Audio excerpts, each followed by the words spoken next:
Хамтарсан засгийн газрыг байгуулсан энэ философиос бол би ардчилсан намын даргын хувьд хамтарсан засгийн газрыг байгуулсан хүний хувьд бол хизээч урахгүй гэж бодож байгаа. Ардчилсан нам ч гэсэн энэ байр суурин дээр өнөөдөр хүртэл байж чадсан. Зүгээр Монгол Ардын нам бол ардчилсан намын тодорхой нэр бүхий гишүүд нь эсрэг байгаад идэм байна. Тийм учраас бол одоо хамтарсан засгийн газрын асуудлаа бол эргээд ярилцъя гэдэг ийм зүйлээр хуралдаж байгаа юм байна.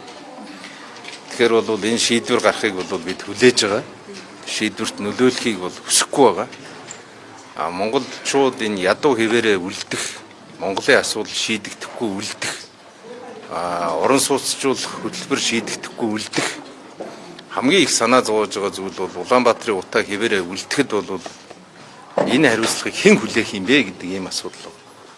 Тийм учраас бол Монгол Ардын нам өнөөдрийн хурлаараа Монгол улсын эрх ашигыг бодож гин үгүй юу гэдгээ эргэж сайн харцгаагаад тэгээд дүгнэлтээ гаргах байх. Миний сонсож байгаагаар бол ардчилсан нам бэхжих юм байна.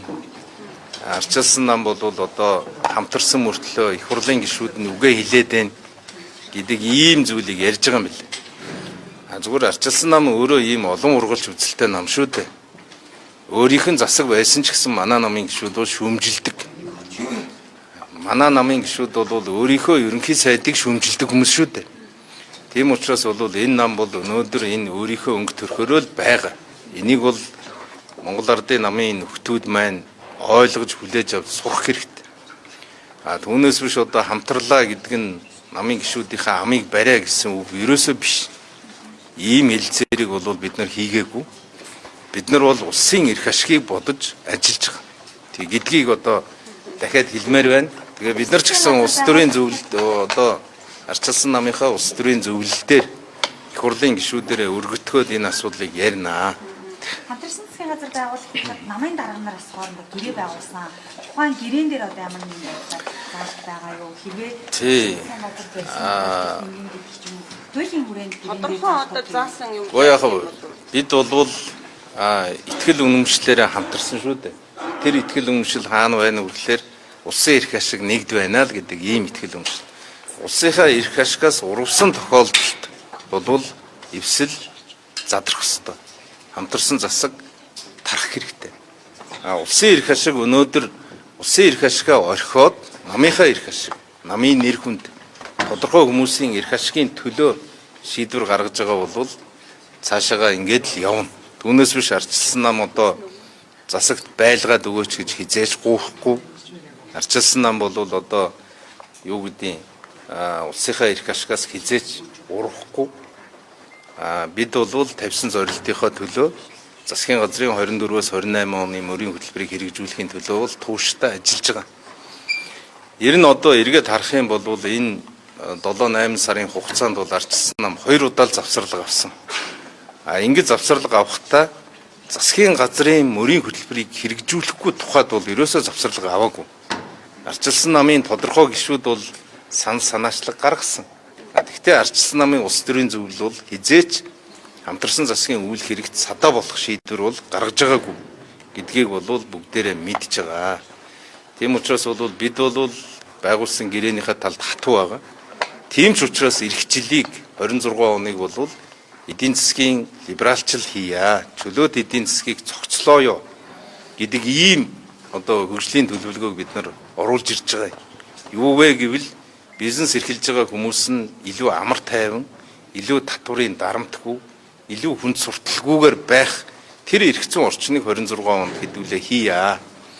Тийм ч учраас өнөөдөр бид нар энэ нийтийн албаны одоо нотлогдохгүй орлогыг хураах хуулийг их хурлдаа өргөн барьж байгаа. Юу вэ гэвэл нийтийн албан хаагчид, улс төрчид элдэв, авилга, дарамтаар хөрөнгөждөг байдлыг бол тассан зогсооё. Нотлогдохгүй бол төр хурааж авдаг энэ систем рүү орё гэдэг ийм зүйл рүү явж байгаа. Юу гэсэн үг вэ? Тэгээ сая өргөн барьсан бид нар засгийн газраараа оруулаад өргөн барьлаа шүү дээ. Энийг одоо сүүлийн 3-4 сар хилцүүлж байгаа. Гэхдээ бидний зарчим бол хүмүүсийг хилмигдүүлэхгүй. Яг энэ улс төрчид нийтийн албанд ажиллаж байгаа авилга авч болцсошгүй хүмүүс дээрээ хязгаарлалсан зохицуулт хийж байгаа болохоос биш. Хоёр дахь удаага өргөн барьж штэ. Хилцүүлэхгүй байгаад байгаа асуудал нь Яг хилцүүлэхгүй болгоомжлол бол нийтийг хамарсан 37 он шиг хилмигдүүлэлт явчих вэ гэдэг ийм болгоомжлол байгаад байгаа юм. Тийм учраас бол бид нар нийтийг хамарсан тэр дундаа одоо багш эмчнэрч гэдэг юм уу тийм ээ? Эсвэл сэтгүүлчд гэдэг юм уу? Зүгээр мөрөөрөө явж байгаа хүмүүсийн хөрөнгө рүү дайрах ийм зүйл рүү явуулахгүй тулд нэлээд наривчилж өглөө. Энэ чиглэлийг ч гэсэн их хурлын гишүүд их олон талаасаа хэлсэн. Тийм учраас бол одоо ямар нэгэн байдлаар хилмигдүүлэлтгүйгээр үнэхээр орлого нь нотлогдохгүй бол тухайн эд материал, тухайн мөнгийг хурааж авдаг. Тэрийгэ улсын орлого болгож чаддаг ийм зүйл рүү алхаж байгаа шүү. Энэ юу гэсэн үг вэ гэвэл бизнес рүү халддаг халдлагыг л тасан зогсоох гэж байгаа оролдлого. Ийм орлогыг бид нар олон дахин хийжээж Монголын бизнес эрхэлж байгаа, ажил эрхэлж байгаа хүмүүс амар тайван ажил нь урагштай явдаг ийм зүйл рүү явж байгаа. Нөгөө талдаа татврын шин орчин бүрдүүлэхийн тулд энэ дээр бол засгийн газар ажиллаад эцсийнхээ шат руу орцсон байна. Нэгвэр хэлбэл баг дунд орлоготой хүмүүсийнхээ татврыг бид нар бууруулж өгье. Хамтарсан засгийн газар 10 сарын хугацаанд ажиллалаа. Хурдтай хөгжлийн төлөөх зориг бүрийн хөтөлбөрт та одоо 10 сарын дараа би бол маш их бардан байгаа. Яагаад гэвэл үнэхээр Монголын асуудал шийдэгдэхгүй их удсан. Монголын асуудал шийдэгдэхгүй, хөгжлийн асуудал шийдэгдэхгүй болохоор энэ 3 сая хүний амьдрал өөдлөхгүй байгаа учраас бид нар хамтарсан засаг байгуулсан. Бидний хамгийн олон жил маргаж ирсэн зүйл бол хил холболт. Энийгээ шийдсэн. Эрчим хүчний асуудал, энэ мөнгийг бид нар босгосон. Мөн одоо газрын тостой болёо гэд олон жил тий бензинтэй болёо гэд монголчууд олон жил мөрөөдөж байгаа. Энийн хөрөнгийг бид нар эцэслэн шийдэж өгсөн. Мөн Улаанбаатар хотыг утаагүй болгох тэр нүүрс химийн үйлдвэрийн эхлэлийг бид нар тавьж чадсан. Тэгээ ганц мод гашуун сухатын холболт бол ямар олон жил улс төрийн хэрүүл болов, ямар олон бүлэглэлийн хооронд дайн болсон. Энийг одоо шийдэж чадсан. Нэгвэр хэлбэл мөн ураны асуудлаа шийдэж чадсан. Энэ бол Монголын түүхэнд үлдэнэ. Нэгвэр хэлбэл Монгол улс бол хөгжиж дэвших тэр суурийг бид нар бүтээж чадсан. Харамсалтай нь өнөөдөр ингээд цэг тавигдах юм бол дараагийн алхам бол эрчим хүчний хангалттай улам зузааруулах. Иннээсээ улбаатай үйлдвэрүүдэд хийх ажил маань ингээд тасалдчих шиг байна. Тасалдах ийм аюул их ойрхон ирсэн байна.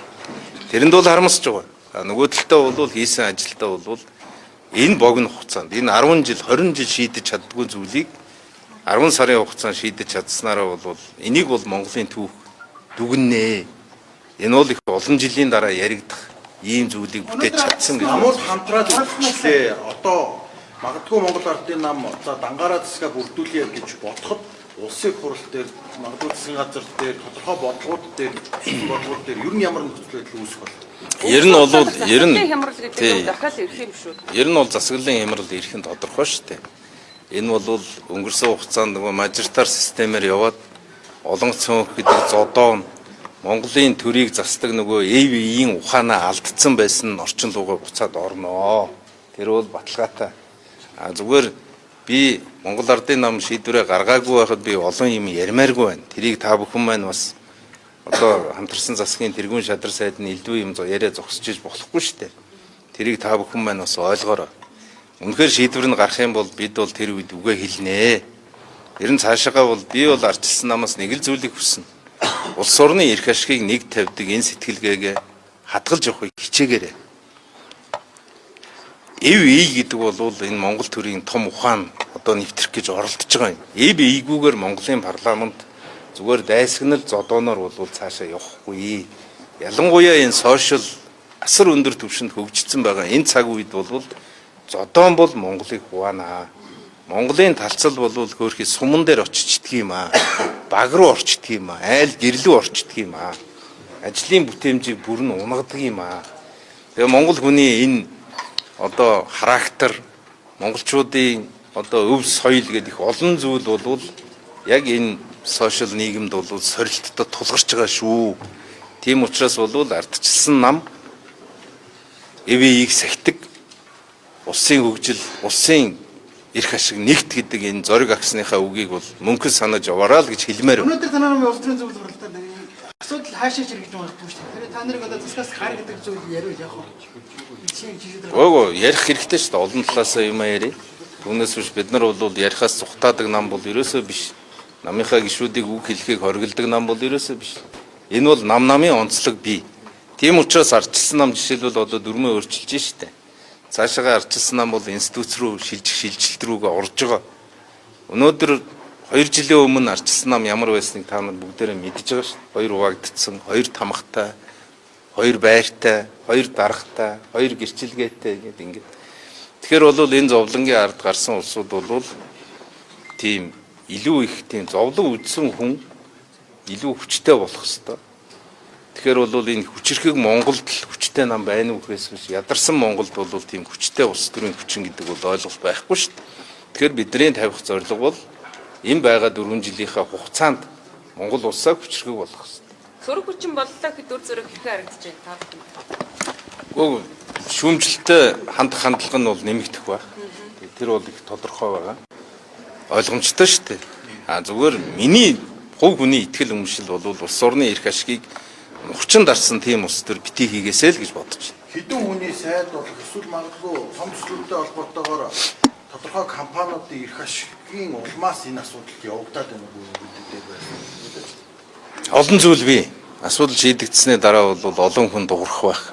Ягаад ийм болчих гэдгийг олон хүн олон талаас нь ярина. Ер нь бол Монголын зовлон юу вэ гэвэл баялагын хараалдаа л байгаа.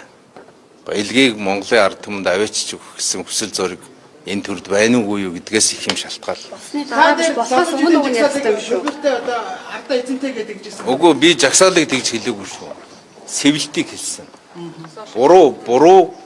Буруу мессеж буруу байна. Та нар сэтгүүлч та бүхэн монголчуудынхаа төлөө хичнээн гоё зүйл ярьсан ч сэвэгддэг билүү?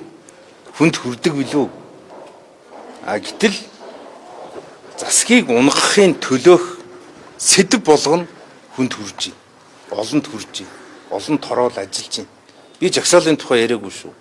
Жагсаалын тухай өцөгдөр хүмүүс андуурч ярьж байна лээ. Одоо энэ ээги байна. Би жагсаалын тухай яриаггүй. Би бол тухайн сэдвийн тухай л ярьсан. Тэгээ та хэд тулан таг та хоёр надаас ярьцлага авсан. Би тэр үед бол жоохон эмоцтой байсан байж магадгүй. Тэгэхдээ би жагсаалын тухай яриаггүй шүү.